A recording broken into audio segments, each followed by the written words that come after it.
Welcome back to another Yoga with Golfers with the Digital Golf Doc. Today we're going to be focused on how to increase that shoulder turn by improving our upper back or our thoracic spine mobility. So the first thing we're going to do is just going to take our setup posture stance and we're just going to start loosening up those muscles. So we're going to start turning each way. And I don't want you to worry about going as far as you can just yet. We're just going to start moving the upper back, trying to keep the hips still so that we're focusing all the movement in that thoracic spine. And after we've done a few of those, we're going to drop our hands down. Now we're going to give a visual. We're going to keep the hips still again. Open up. One hand stays down and then back.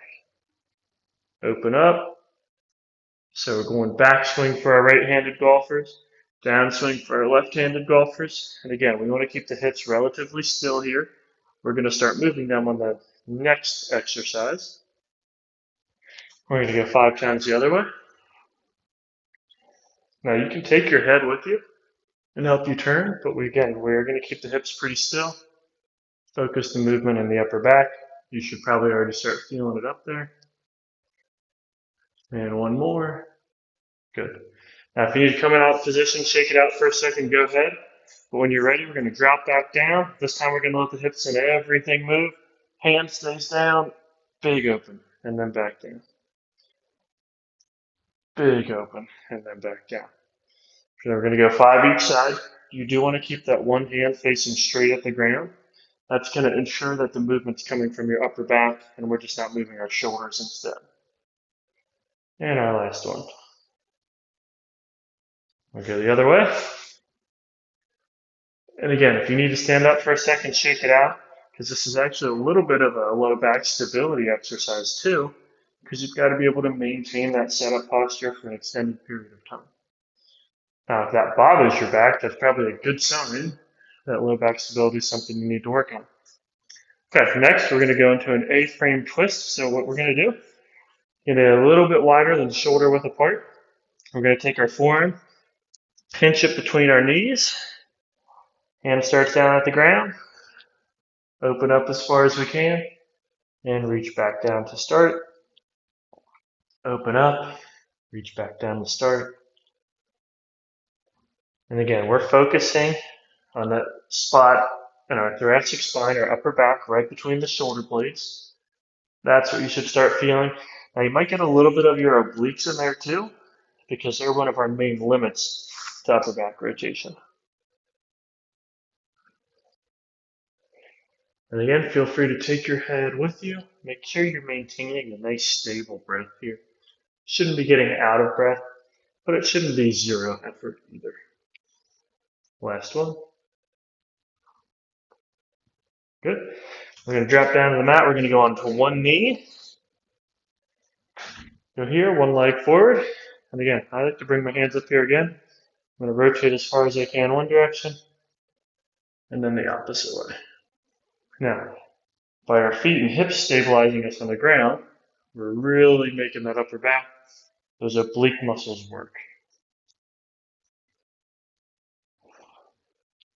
Nice steady breath. If you haven't taken a big deep breath in a while, now's a good time just to make sure you're keeping up with it.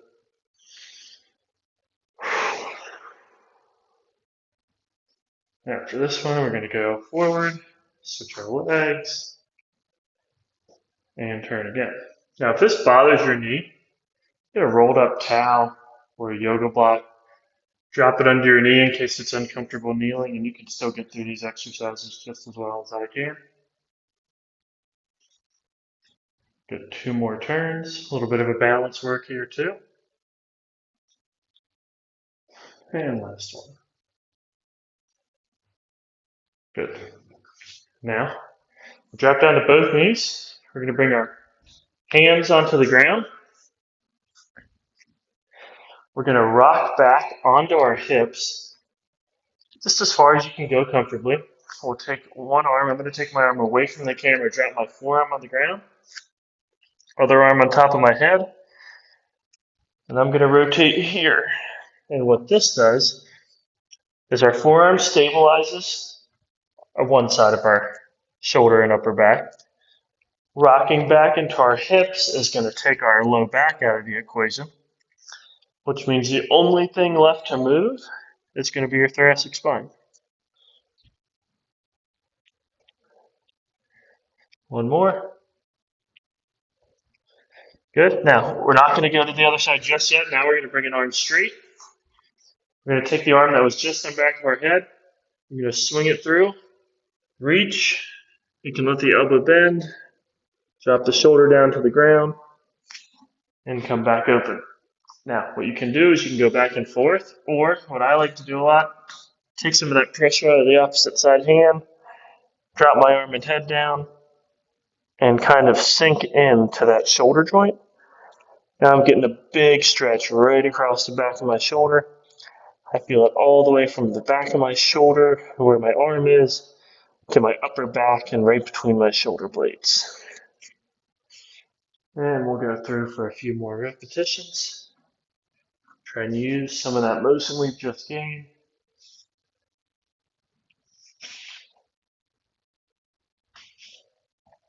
Good. And we'll bring that arm back. Now we're going to take it forearm to the ground, rock back in our hips, hand on our head. And we'll take that lumbar lock, thoracic rotation. Keep controlling your breath, but really pushing into that full motion. I'm going to bring that arm straight again. Taking the arm through, reach, and come back. And reach, and again, I like to drop my shoulder all the way down, head to the mat. Got to roll and rock on my shoulder, really driving the mobility of my posterior shoulder, shoulder blade, and upper back.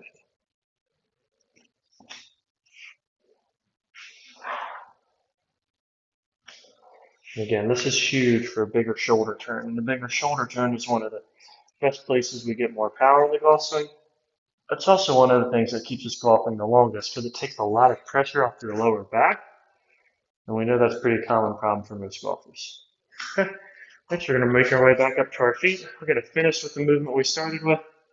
Set up posture, lock the hips in place, rock back and forth. You should feel this be a little bit easier than when we started. And we're starting to really seal in the control aspect of that new mobility we just gained so we can take it to the golf course. Okay, that's a huge one. That's all upper back mobility. So if you struggle with the shoulder turn, you go this way and you just can't get there, hammer this video over and over. I promise it'll improve. You'll get better, and you'll see the results on the golf course. Thanks again. I'll catch you guys next time.